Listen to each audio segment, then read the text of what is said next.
اعوذ باللہ من الشیطان الرجیم بسم اللہ الرحمن الرحیم جی میں وہ سوری جی وہ کوئی سلسلہ منقطع ہو گیا تھا اور لیکچر کو بھی میں چاہتا ہوں کہ یہ جو ہے 20 منٹ سے زیادہ نہ ہو جی تو یہ اب فائنل لیکچر ہے غالباً اس کا جی سم کی حقیقت جو ہے زیکوٹ یونین ہے اسپرم کا اور اس کا جی ٹھیک ہے جی تو یہ اوم جو ہے فرٹیلائز امنگ کہتے ہیں اس کی عام طور پر سمجھا یہ جاتا ہے کہ سیکس افزائش نسل کے لیے ہے گو حیوانات و نباتات میں عام طور پر صنف اور افزائش نسل ایک ساتھ پائے جاتے ہیں مگر دراصل صنف جو ہے ماحول کا مقابلہ کرنے کے لیے وجود میں آئی ہے یہ بے شمار چھوٹے درجے کی زندہ شامل افزائش نسل تو ہوتی ہے مگر صنف ان میں نہیں ہوتی جوڑ میں دیر تک پانی کھڑا رہنے سے سبز رنگ کی کائی جو ابتدائی قسم کا پودا ہے ٹھیک ہے نا جم جاتی ہے کائی کے ایک دن کے میں خلیوں کی قطار ہوتی ہے جو ایک دوسرے کے ساتھ مل کر ایک تن کا بناتے ہیں گرمیوں میں یہ خلیے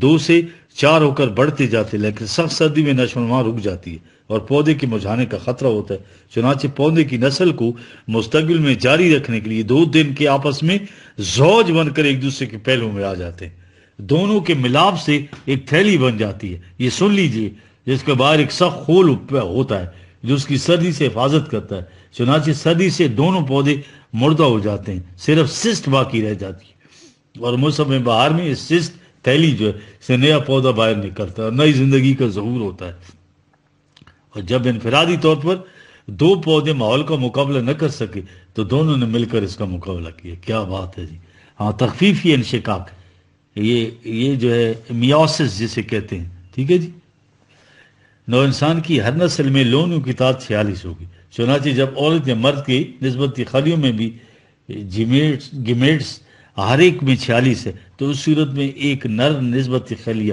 جب مادہ نسبتی خلی سے ملاپ کرے گا تو اس کے بعد زیگوٹ جو ہے جفتہ بنے گا میں لونوں کی تعداد 92 ہو جائے گی اس میں 46 نر خلیے سے اور 46 مادہ خلی سے اس نے اگلی نسل میں پھر دگنے ہو کر 184 ہو جائے گی لیکن ایسا نہیں ہوتا ہر نسل میں لونوں کی تعداد ایک رہے گی ہر نسل میں لونوں کی تعداد کروموسومز دگنا ہونے کے عمل میں خاص قسم کی جو ہے خلیوں کی تقسیم صدرا ہوتی ہے اس عمل کو میوسس کہتے ہیں نر اور مادہ کی تولیدی اعضاء خصیہ اور اوری میں جو خلی ہوتے ہیں ان میں گیمیٹس یا نسبتی خلی سے پہلے پختگی کا عمل ہوتا ہے جفت کے اندر نر اور مادہ دونوں کے یہ مور سے موجود ہوتے ہیں اس جفت میں نشو و نما پا کر نر بھی بن سکتا ہے اور مادہ بھی انسان میں بھی اس سے لڑکی یا لڑکا پیدا ہو سکتی ہے سن رہے ہیں آپ اس جفت کو قرآن نے نفس واحدہ کہا ہے خلقکم من نفس واحدۃ وخلق منها زوجها 4/1 سے تم ایک خلی سے پیدا کیا پھر اس سے اس کا زوج بنایا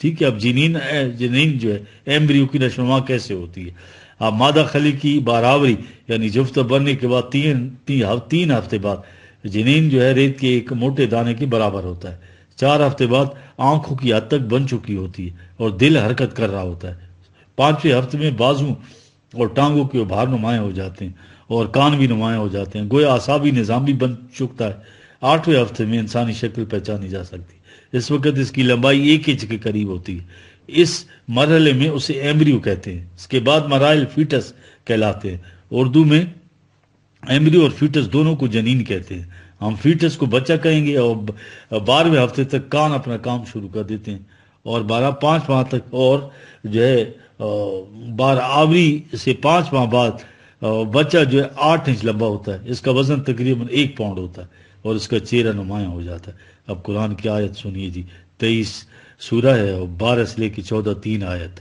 وَلَقَدْ خَلَقْنَا الْإِنسَانَ مِنْ سُلَالَةٍ مِنْ طِينٍ ثُمَّ جَعَلْنَاهُ نُطْفَةً فِي قَرَارٍ مَكِينٍ ثُمَّ خَلَقْنَا نُطْفَةً عَلَقَةً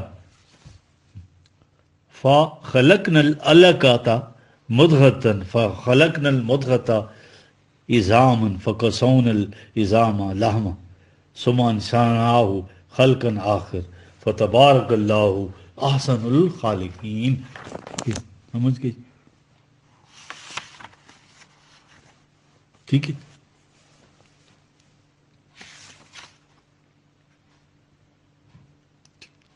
احسن الخالقین ہم نے انسان کی تخلیق کی ابتدا جو ہے ان آرگینک کے خلاصے سے کی پھر یہ پروگرام اس کڑی تک جا پہنچا ٹھیک ہے یہ میں اس کڑی تک جا پہنچا فل ان دا بلینک کر رہا ہوں جی ہاں اسی کو ایمائیت کہتے ہیں عربی میں، ٹھیک ہے جی. یہ انسان کے ذہن پہ اللہ نے چھوڑ دیا کہ آگے کیا اس نے اس کو محفوظ جگہ میں نطفہ بنا کر رکھا، پھر نطفے کو علقہ، اس سے مدغہ، پھر ہڈیوں کا ڈھانچہ بنا کر اس پر گوشت کی تہہ چڑھا کر اس کے خلقن آخر کر دیا. ٹھیک ہے، یہ ہے مراحل. ایک میں تو کیمیائی ارتقاء کے بعد بجان مادے کے اندر زندگی، پھر صنف پیدا ہوئی، پھر نر اور مادے کے ملاپ سے باراور مادہ خلی کی نشوما رحم مادر میں شروع ہوئی. یہ مراحل بتدریج طے ہوتے گئے، آخر میں مخلوق جو حیوانات سے اکثر مختلف ہے، اس میں جو ڈیوائن انرجی نفخ فیہ من روحی توانائی کا کرشمہ دے کر بالکل نئی شکل دے دی. علقہ جوں کی شکل لوتھڑا، یعنی وہ خون جو بالکل خشک ہو گیا، یہ اس کا ترجمہ کرتے ہیں، جمع وہ خون.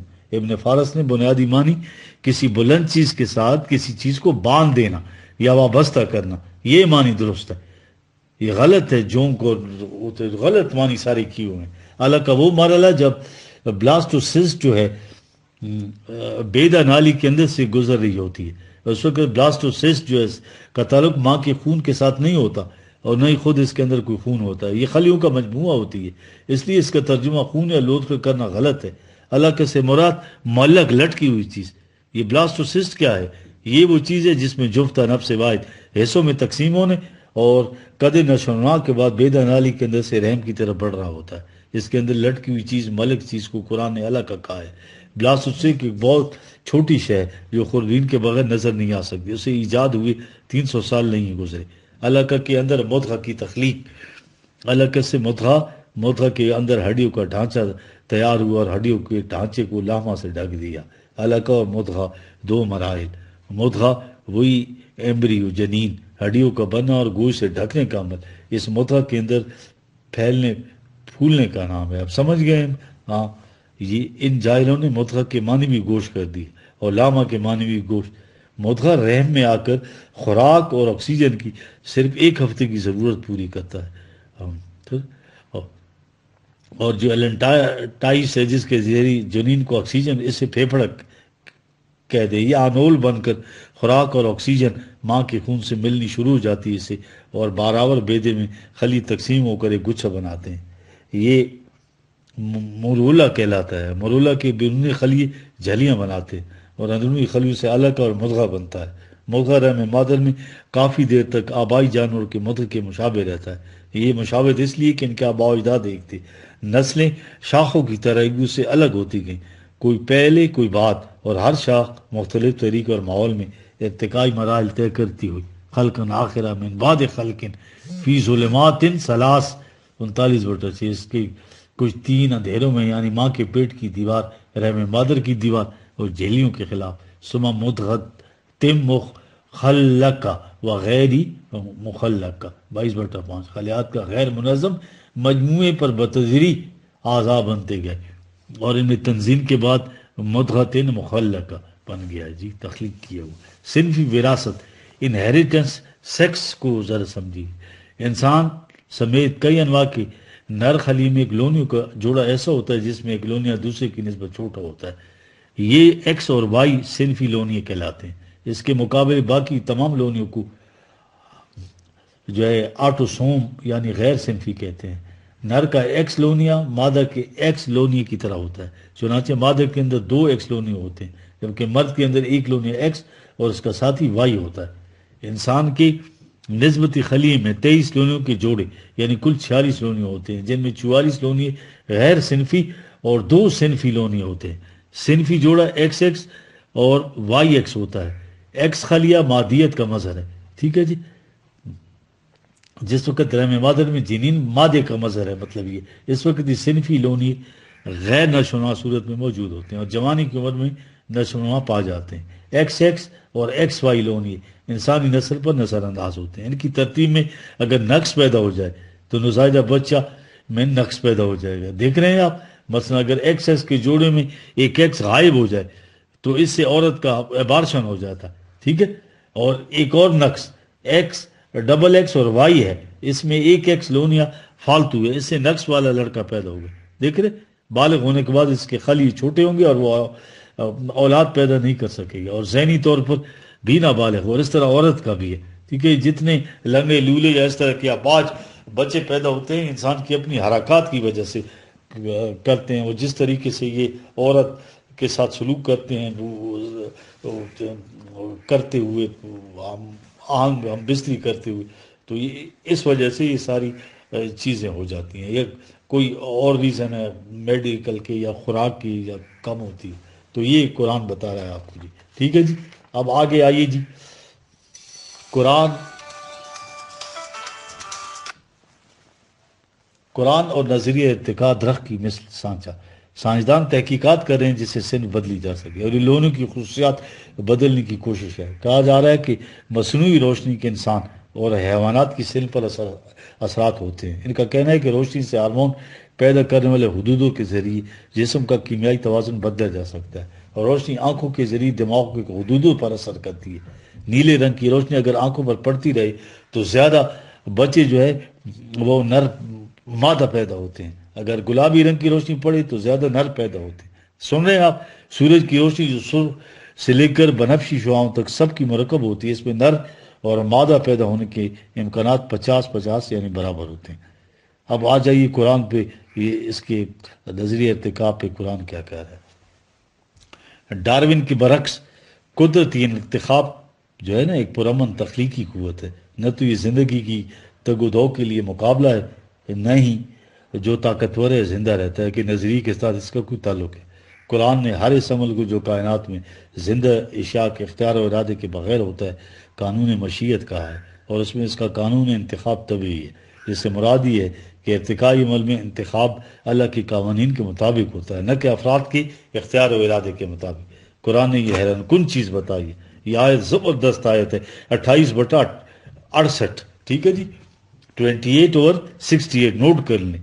وما ربک یخلق ما یشاء و یختار وما کان لهم الخیرہ سبحان اللہ و تعالی ما یشرکون۔ تخلیق اور انتخاب تیرے رب کے قانون سے وابستہ، دیکھ رہے ہیں؟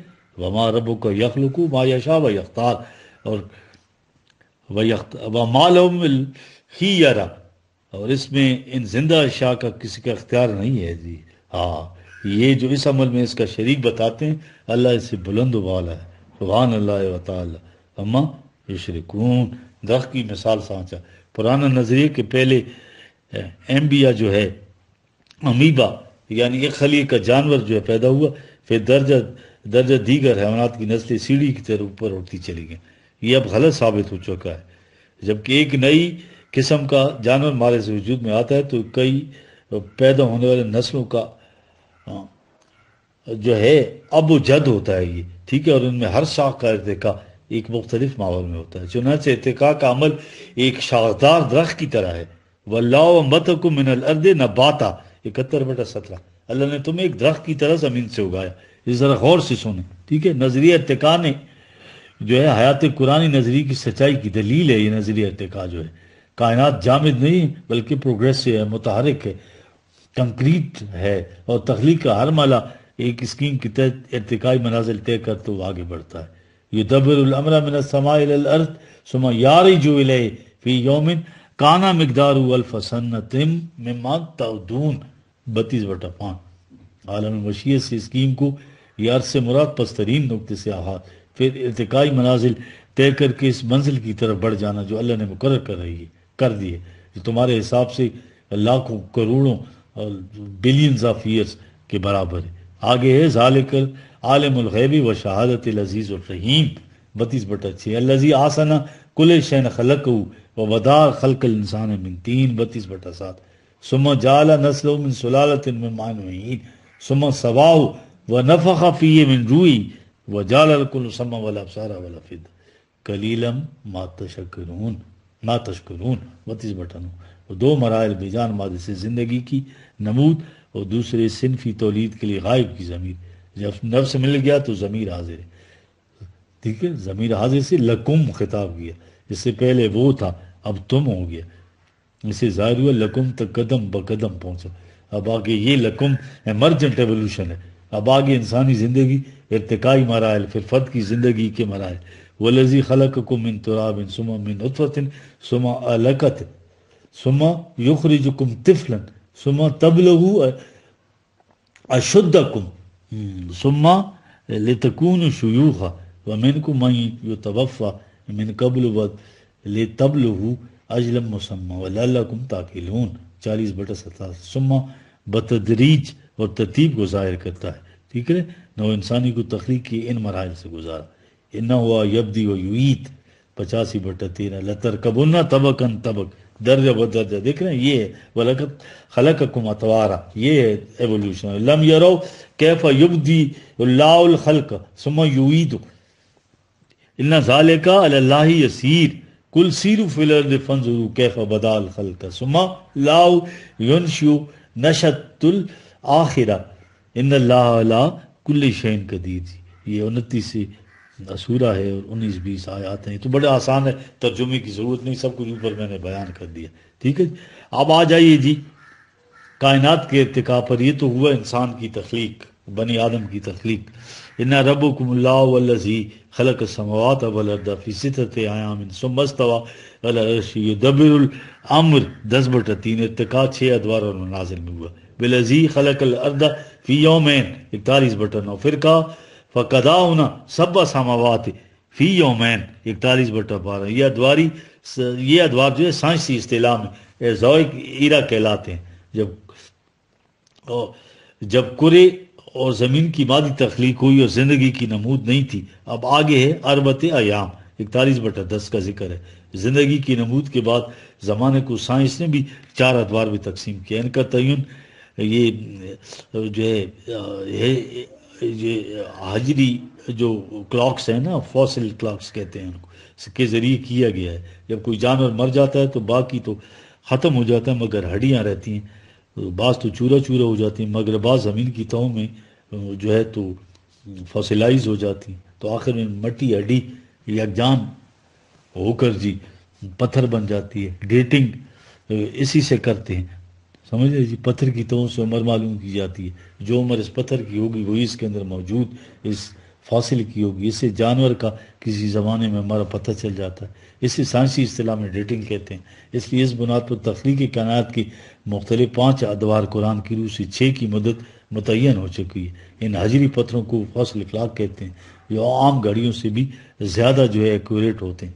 اب ان 4 اربتہ ایام جن میں زندہ اشیاء کا ارتقاء ہوا، ٹھیک ہے۔ وجعل فیہا رواسیا من فوقہا وبارک فیہا قدر فیہا اقواتہا فی اربعۃ ایام، 41/10۔ سائنس کے 4 ادوار یہ ہیں، ٹھیک ہے۔ یہ یوم الثالثہ، یوم الرابعہ، یوم السادسہ۔ زندگی کی ابتدا 5 ارب سال پہلے ہوئی، اس میں صرف 60 کروڑ سال کے حالات واضح ہیں۔ سن رہے ہیں آپ؟ سائنس ابھی تک معلوم بھی نہیں کر سکی 4.5 ارب سال کی جو ڈسکوریز ہیں، یہ سے صرف 60 کروڑ سال کے حالات ہیں۔ زمین کے گیس سے ٹھوس شکل اختیار کرنے سے پیشتر حالات معلوم نہیں ہیں، نہ ٹھوس ہونے کے بعد پہلے 30 کروڑ سال، جب کائنات ارتقائی مراحل طے کر رہی تھی۔ پوری کائنات 92 مختلف ایلیمنٹ سے بنی ہوئی ہے، پیریاڈک ٹیبل میں جو دیے ہیں، پتہ نہیں اور کتنے ہیں، اور ہر عنصر کو ایٹمی وزن اور ویلنسی نمبر دیا گیا ہے، یہ اللہ نے دیا ہوا ہے۔ ان میں بعض ریڈیو ایکٹیو ایلیمنٹس بھی ہیں جن سے توانائی کی لہریں ہر وقت خارج ہوتی رہتی ہیں۔ جب سے ایک مدت کے بعد مفرد ضائع کو نچلی سطح کے مفرد میں بدل جاتا ہے، اور اس انتشار کی مدت صحیح طور پر معلوم ہے۔ اربت ایام کیا ہے؟ مثال کے طور پر ریڈیم ایک مدت کے بعد جو ہے لیڈ کے مفرد میں بدل جاتا ہے۔ چنانچہ اگر پتھر کی تہ میں ریڈیم اور سکہ دونوں دھاتیں یکجاں ہوں تو پہلے دونوں کی مقدار معلوم کر کے باہمی تناسب سے معلوم ہوگا کہ کتنا ریڈیم سکے میں تبدیل ہو گیا۔ چونکہ ریڈیم کے انتشار کی صحیح مدت معلوم ہے، اسے زمانے کا صحیح وقت معلوم کیا جا سکتی ہے۔ جب سے ریڈیم وہاں موجود ہے، اس طرح سے 1% یورینیم 6 کروڑ 60 لاکھ سال میں سکے میں تبدیل ہو جائے گا۔ اس طرح سے دوسرے ایلیمنٹس جو ہیں سے بھی ڈیٹنگ کی جاتی ہے۔ اس ڈیٹنگ کی بنیاد پر سائنسدانوں نے ایک ٹائم ٹیبل اسٹیبلش کیا جس سے زمینی پتھروں کی مختلف تہوں کی عمریں معلوم کی جا سکتی ہیں۔ اس سے تخلیق کائنات کی 5 مختلف ادوار قرآن کی روح سے 6 کی مدت تعین ہو چکی ہے۔ ان حجری پتھروں کو فاصل کلاک کہتے ہیں، جو عام گھڑیوں سے بھی زیادہ ایکوریٹ ہیں۔ اربعۃ ایام یہ دیکھیں، یہ پہلے میں نے ایکسپلین کر دی۔ اب ثم انشأناه خلقا آخر، یہ وہ زمانہ تھا جب پوری کائنات ارتقائی مراحل طے کر رہی تھی، جسے قرآن یومان کہتا ہے۔ سب سے پہلے اور ابتدائی زندہ اشیاء مثلا سمندری گھاس بغیر ریڑھ کی ہڈی والے جانور نامعلوم کتنے ملین سالوں سے بنتے رہے اور ہوں گے، ان کے فوسل گزشتہ 60 کروڑ سالوں میں پتھروں کے اندر محفوظ ہوئے۔ ریڑھ کی ہڈی والے جانور اور ابتدائی دور کی مچھلیاں مزید 10 کروڑ سال تک ظاہر نہیں ہوئے۔ خشکی کے پودے تقریباً 40 کروڑ سال پہلے پیدا ہوئے۔ دودھ دینے والے جانور بمیں انسان، ان کی ارتقائی تاریخ 25 کروڑ سال پہلے کی طرف جاتی ہے۔ اور انسان کی شاخ آخری 10 لاکھ سال میں ہوئی، آخری شاخ۔ بعض حیوانات اور پودے کئی ملین سال زندہ رہنے کے بعد نابود ہو گئے۔ بعض ایسے بھی ہیں جو بغیر کسی تبدیلی کے زندہ رہے۔ زمین کا جغرافیہ اور موسم یکسر بدلتے رہے۔ ان کے اثرات نباتات کی ارتقاء اور روئے زمین پر پودوں کی تقسیم پر بہت گہرے اثرات ثابت ہوئے۔ زمین کی ارتقائی تاریخ کی 4 ادوار میں تقسیم اپنی خلل اندازی کی وجہ سے پیدا ہوئی، اور جو شہادت پتھروں اور فاسلز سے ملتی ہے وہ نباتات اور حیوانات کی ارتقاء کا صرف ایک عام خاکہ پیش نہیں کرتی، بلکہ ان امور کی بھی شہادت پیش کرتی ہے کہ سمندر، دریا، آبادیوں کے قطعات کس طرح پیدا ہوئے، موسم کس طرح بدلتے رہے۔ خلقاً، آخر اور آخرہ مختلف الفاظ ہیں، ٹھیک ہے۔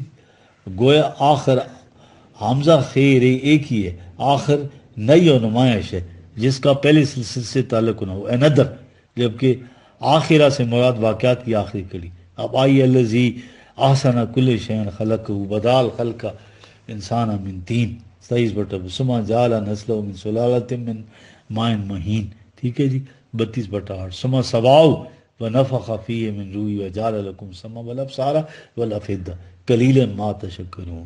ان آیات میں درجہ بدرجہ انسانی ارتقاء کے مراحل کے بعد جب سلسلہ تناسل جو ہے نطفے کے ذریعے شروع ہوا تو پھر حیوانات سے الگ انسان کو ذات دے دی گئی، پھر آنکھ اور کان کے ذریعے علم اور مائنڈ کے ذریعے علم بالحواس۔ یہ الوہاتی توانائی جو ہے عرف عام میں روح خداوندی جو صرف انسان کو دے دی گئی ہے، ٹھیک ہے جی۔ اب انسان اور حیوان میں فرق جو ہے وہ کاہے کے لیے، وہ صرف اقدار کی شکل میں ہے جی۔ وہی حسنون کان روح کل روح من امر ربی وما اوتیتم من علم الا قلیلا، یہ 17/85 ہے۔ روح کا تعلق جو ہے یہ تو عالم امر سے، محسوس کائنات سے نہیں، چونکہ تمہارا علم تو صرف محسوس کائنات تک محدود ہے، اس لیے تم عالم امر کی ماہیت کو نہیں سمجھ سکتے۔ یہ ہے الوہیاتی توانائی جو انسان نفس یا ذات کہلاتی ہے۔ دیکھیے یہ غیر مادی شے ہے، اسے اللہ نے روح ہنہ کہہ کر پکارا ہے، یعنی الوہیاتی توانائی جو مادی قوانین سے ماورا ہے۔ انسان اور حیوان میں فرق صرف اقدار کی فرق میں اس میں ہے۔ یہ آیت 23 سورہ ہے اور 12 سے 14 3 آیتیں ہیں جی۔ وَلَقَدْ خَلَقْنَا الْإِنسَانَ مِنْ سُلَالَةٍ مِنْ طِينٍ ثُمَّ جَعَلْنَاهُ نُطْفَةً فِي قَرَارٍ مَكِينٍ ثُمَّ خَلَقْنَا النُّطْفَةَ عَلَقَةً فَخَلَقْنَا الْعَلَقَةَ مُضْغَةً فَخَلَقْنَا الْمُضْغَةَ عِظَامًا فَكَسَوْنَا الْعِظَامَ لَحْمًا ثُمَّ أَنشَأْنَاهُ خَلْقًا آخَرَ فَتَبَارَكَ اللَّهُ أَحْسَنُ الْخَالِقِينَ۔ انسان اور گدھے کی جو طبیعی مشینی میں کوئی فرق نہیں ہے۔ جب کلیسائی مذہبی پیشوائیت نے ان پر زندگی تنگ اور گراں کر دی تو ان کا ریئیکشن کیا ہوا؟ وہاں سے رستہ توڑا کر بھاگے۔ یہ بدقسمتی سائنٹیفک ریسرچ کا دور تھا، وہاں انسانی جسم کو چیرا پھاڑا اور گدھے کو بھی تو دیکھا کہ دونوں کے اندر وہی کچھ ہے، اس ترتیب کے ساتھ، اسی نظام کے ساتھ۔ فرق یہ بڑا جانور ہے تو آزاد بڑے اور چھوٹا جانور تو آزاد چھوٹے، بائیں نہیں، دونوں میں ایک ہی چیز ہے۔ انسان میں اس اناٹمی سے اس نتیجے پر پہنچے کہ آؤ دیکھو حیوان اور انسان میں تو کوئی فرق ہی نہیں، اگر ہے تو ہمیں دکھا دو۔ کسے بتائیں کہ خون آرزو کیا ہے، انہیں یہ ضد ہے کہ دیکھیں گے کہ رنگ و بو کیا ہے۔ وہاں رنگ و بو دے کر فیصلہ کر دیا کہ انسان اور حیوان میں فرق ہی نہیں ہے۔ معاشری زندگی کی خاطر سوسائٹی کے قانون کی ضرورت۔ اب سوشیالوجی والے آئے تو انہوں نے کہا کہ کیا کہتے ہو، مل جل کر رہنا ہے۔ اگر کہہ دیا انسان اور حیوان میں فرق نہیں تو پھر معاشی دنگل ہو گیا، تو جینا محال ہو جائے۔ بس اس کے لیے قوانین مقرر کرو، ان کی پابندی ان سے کراؤ، یعنی میں نے سوشل اینیمل، انسان جو ہے سماجی حیوان ہے، تاکہ ان قوانین سے امن و سکون معاشرے میں قائم ہو جائے، کیونکہ یہ حیوان ہے، قانون تو ہے مگر جی چاہے جب چاہے توڑ دے، حالانکہ اس کا وقع تو قانون کے احترام میں ہے، ٹھیک ہے۔ اولئک کالانعام بھی ہے نا، قرآن کہتا ہے 7/179، یہ حیوان ہے، انسان نہیں، بل ہم اضل، اس سے بھی گیا گزر۔ ہاں، کیونکہ قانون نہیں توڑ سکتا، مگری توڑتا ہے انسان، کیونکہ بکری کے لیے قانون گھاس کھانے کا ہے، وہ نہیں توڑے گی۔ فکر انسانی کی ناکامی اور مشکلات، پولیس ہے، جاں باز، رینجرز، آرمی، عدالتیں، جیل خانے، قانون منوانے والوں کی تعداد ماننے والوں سے زیادہ ہو گئی، چاروں طرف بدمنی، چیخ و پکار، کوئی ان قوانین کو نہیں مانتا، تو حل کیا ہے؟ نفری بڑھا دی، اسلحہ زیادہ کر دی، دن رات اس میں غرق ہیں۔ بنیادی وجہ کیا ہے؟ انسان کو حیوان تصور کر دیا گیا، اس کے اندر کوئی روکنے والی چیز ہی نہیں ہے۔ اب اصل مسئلے کی طرف نہیں آتے۔ ان تمام مسائل کا حل صرف وہی کی روشنی ہے۔ یہ ہے وہ مقامات جہاں قرآن کی عظمت سامنے آتی ہے، یہ معجزہ ہے۔ ساری دنیا عاجز آ گئی اور عقل کے عاجز آنے کے بعد حل جو بتائے تو وہی معجزہ۔ وَلَقَدْ خَلَقْنَا الْإِنسَانَ مِنْ سُلَالَةٍ مِنْ طِينٍ ہے، یا قرآن انسان اور حیوان میں فرق کر کے انسان کی پیدائش کا وہ حصہ دیا ہے جو جنین یعنی رحم مادر کے اندر ہوتا ہے۔ اب ایک اور چیز علم الجنین نے اس کی تصدیق کر رہا ہے۔ اب قرآن اختصار سے وہ تمام مراحل گنا رہا ہے جو رحم مادر میں ایک سٹیج سے دوسرے سٹیج میں نمودار ہو رہی ہے۔ وہاں رحم مادر قرار مکین جی میں جا کر ٹھہر جاتا ہے، پھر یہ نطفہ اللہ کا بتا چکا ہوں یعنی پلازمے کی شکل میں، پھر اگلی سٹیج مدغہ یعنی اس سے پھر گوشت، ہڈیاں، پھر ہڈیوں سمان شانہ و خلقن آخر، یہ کہہ کر خط امتیاز کھینچ دیا کہ ایک بالکل نئی شکل کی مخلوق میں نمودار ہو گیا، یعنی اب انسان کی جنین جو ہے کچھ اور سے اور ہو گیا۔ وَنَفَخَ فِيهِ مِن رُوحِهِ، اب اس میں خالص اللہ کی جو قوت تھی، جو انرجی تھی، جو اللہ کی صفات تھی، وہ بھی دیت کر دی گئی۔ نتیجہ کیا ہوا؟ وَجَعَلَ لَكُمُ السَّمْعَ وَالْأَبْصَارَ وَالْأَفْئِدَةَ، ٹھیک ہے جی، ہاں یہ ہے۔ اب یہ صاحب بصیرت اور اختیار و ارادہ ہو گیا، یہ قوت و توانائی کائنات میں کسی اور کو نہیں دی گئی۔ ہاں دیکھیں اقبال نے انہی چیزوں کو جو میں پر بیان کی ہے، کیا آب و گل خدا خوش پہ کرے ساخت، جہاں نے از ارم زیبا ترے ساخت، ولی ساکی بآں آتش کے دارد، زخا کے من جہاں دیگر ساخت، میرے ساکی نے اس آتشی شعلے یعنی روح خداوندی سے میں باہر کی دنیا کو روشن کر دی۔ یہ مطلب ہے اس آب و گل کے اولے سے تو ایک نئی دنیا ساخ کر ڈالی، جہاں دیگر یعنی خلقن آخر، جہاں دیگر۔ دیکھ رہے ہیں اقبال کیسے ایکسپلین کر رہا، ما لکم لا ترجون للہ وقار، ہاں وقت خلقکم اطوارا، یہ 71 سورہ ہے، 13-14 دو آیتیں ہیں، یعنی اس تخلیق میں یوں کیفیات بدل گئیں اور اس میں ذات جیسی انڈیویجویلٹی جیسی چیز عطا کر دی گئی۔ اب یہ